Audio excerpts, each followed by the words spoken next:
আসসালামু আলাইকুম। নূর এগ্রোর পক্ষ থেকে সবাইকে শুভেচ্ছা এবং অভিনন্দন। আশা করি সবাই অনেক ভালো রয়েছেন। আলহামদুলিল্লাহ আমিও ভালো রয়েছি। তো আজকে চলে যাচ্ছি আল কাটার জন্য। এই জমিতে লাগাবো রসুন। এই ছোট্ট এই জমিতে দেখতে পাচ্ছেন, এই জমিতে লারা কাটতেছে আমার বাবা এবং আমার দুই কিউট ভাগ্নি। এই ছোট্ট জমিতে লাগাবো পেঁয়াজ রসুন, আর এই পাশের জমিতে লাগাবো আলু, ডায়মন্ড আলু লাগাবো পাশের জমিতে। এই জন্য জমিগুলো পরিষ্কার করতে হচ্ছে। নাড়া বড় থাকলে নাড়াগুলো কেটে ছোট করতে হচ্ছে, কারণ নাড়া বড় থাকলে জমিতে চাষ ভালো মতন হয় না, মাটি তেমন ইয়ে হয় না, ছোট হয় না।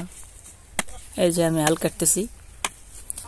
তো শুকনো জমিতে আল কাটে একটু কষ্টকর, তারপরেও আলুর জমিতে আল কাটতে হয়। সরিষা লাগালে জমিতে আল না কাটলেও চলে, কিন্তু আমাদের এখানে আলুর জমিতে সবাই আল কাটাই দিয়ে। পাশের জমিতে দেখতে পাচ্ছেন আল কেটে গেছে। তো আমি আজকে চলে যাচ্ছি আল কাটার জন্য। আসলে কৃষিকাজের মধ্যে অনেক মজা আছে, একটু কষ্ট হলেও অনেক মজা পাওয়া যায়। আজকে একটু আবহাওয়া ঠান্ডাও রয়েছে, নিম্নচাপ। আজকে সারাদিন রোদ বের হয়নি, তো এই কারণে আবহাওয়া ঠান্ডা। তো কাজ করতে মোটামুটি ভালোই লাগতেছিল, শরীর হাঁপাচ্ছিল না। শুকনো জমি থেকে আল কাটলে একটু অনেক কষ্টই হয়, তো কোনো ব্যাপার না এগুলো কাজ।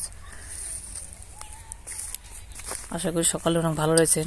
আবারও দেখা হবে আরেকটি নতুন ভিডিওতে। সবাই আমার জন্য দোয়া করবেন। আল্লাহ হাফেজ।